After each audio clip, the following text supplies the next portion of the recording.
What if the secret to getting stronger or more creative or even more productive wasn't about pushing harder, but about knowing when to pull back? Today, we're going to dive into a personal story that spans 35 years and reveals this really powerful lesson about growth, finding that perfect sweet spot between tension and release. And this idea, it's really the heart of everything we're talking about today. It's one of those deep truths. Real strength, whether we're talking about muscles, our minds, or our careers, it doesn't come from constant, unrelenting pressure. It's actually found in the rhythm, that back and forth, that oscillation between the pressure and a deliberate recovery. So, to really get that rhythm, we got to start at the beginning. And like a lot of growth stories, this one kicks off not with some big moment of inspiration, but with the painful need for a little tension. Okay, so imagine this. High school is just a nightmare. The author describes himself as scrawny, introverted, with rock-bottom self-esteem, basically a prime target for bullies. But everyone has a breaking point, and eventually he just got fed up and decided he had to do something to change his story. And right there, that's where the first big lesson hits. By starting to lift weights, he found a totally different kind of tension. This wasn't the awful, destructive stress from being bullied. No, this was productive physical stress. That feeling of pushing your body just a little bit past its comfort zone. And that's the kind of tension that actually forces you to adapt and get stronger. So it started small, with some dusty old weights set at home. But then he started seeing results, and that created this amazing feedback loop. The momentum built, his confidence grew. By the time he got to college and had free access to a real gym, the goal had totally transformed. It wasn't just about changing anymore. He was all in on becoming a buff and ripped bodybuilder.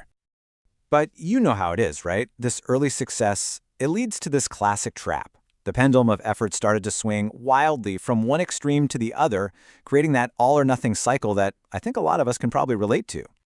And here you can see the two extremes play out perfectly. On one side, you've got the too hot phase. That's the college kid obsessed with getting huge, skipping class to go to the gym, pushing for every single last rep. And on the other side, the too cold phase. The busy professional where workouts get put on the back burner, overindulgence starts to creep in, and the whole dad bod thing becomes a reality. And the big takeaway from all this? It was crystal clear. Neither of these paths worked in the long run. Constant, high-intensity effort leads straight to burnout. But constant neglect? That just leads to atrophy.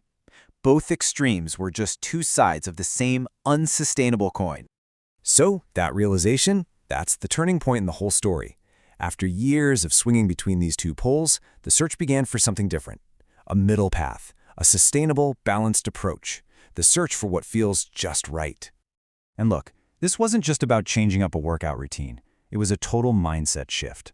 The goal changed from looking like a bodybuilder to simply being fit and feeling good. The focus shifted from how much weight he could lift to how well he was lifting it, quality over quantity. And all of a sudden, things like proper breathing, flexibility, even these slow exercise ideas became part of the mix. In this whole experience, it's a perfect example of something from psychology called the Goldilocks principle. The idea is that we're most motivated and we grow the most effectively when we're working on something that's right on the edge of what we can do. If it's too easy, we get bored. If it's way too hard, we get frustrated and quit. That sweet spot is just right. And that brings us right back to the main point of all this. True lifelong fitness isn't about one big sprint at maximum intensity. It's about a sustainable rhythm. It's that oscillation, that dance between a productive challenge and a deliberate recovery, tension and release. Okay, so let's dig into this idea of rhythm a little deeper, because it's not just some feel-good concept.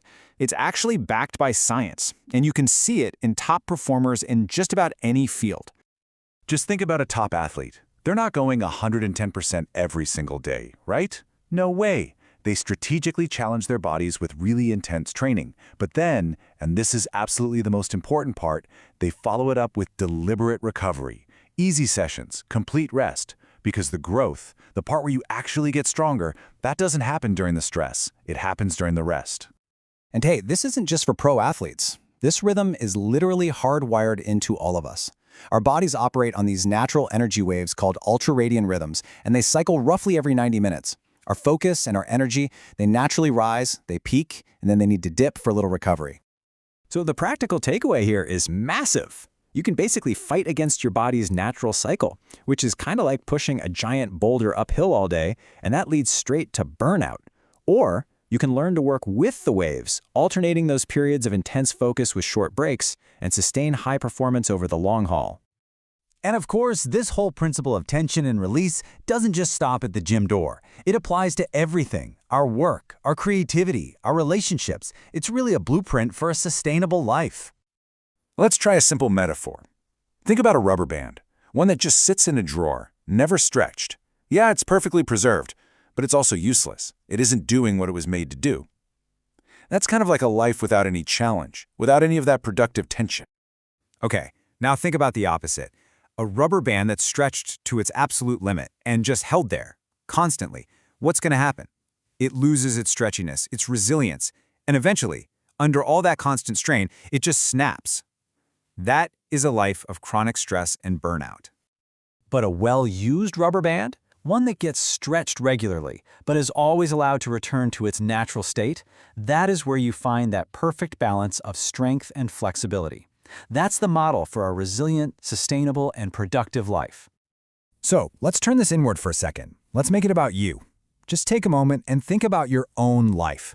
Is there an area, maybe it's your job, a relationship, a project, where you feel like that rubber band just stretched to the max with no relief in sight? So what could that look like for you? And let's be real here. Forget about perfection. What would a realistic rhythm of effort and rest look like for you right now in your current life? Maybe it's not a whole day off. Maybe it's just 5 minutes of quiet between meetings.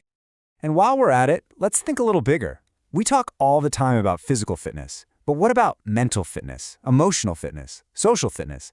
How could you apply this same principle of oscillation, of challenge and recovery, to those areas to build up your strength and well-being? Okay, and finally, let's bring all of this down to one simple, actionable step. Don't try to overhaul your entire life tomorrow. Just think about this week. What is one small, specific pocket of genuine recovery? I'm talking about time where you are truly unplugged and recharging that you can carve out and protect, because that might just be the most powerful workout you do all week.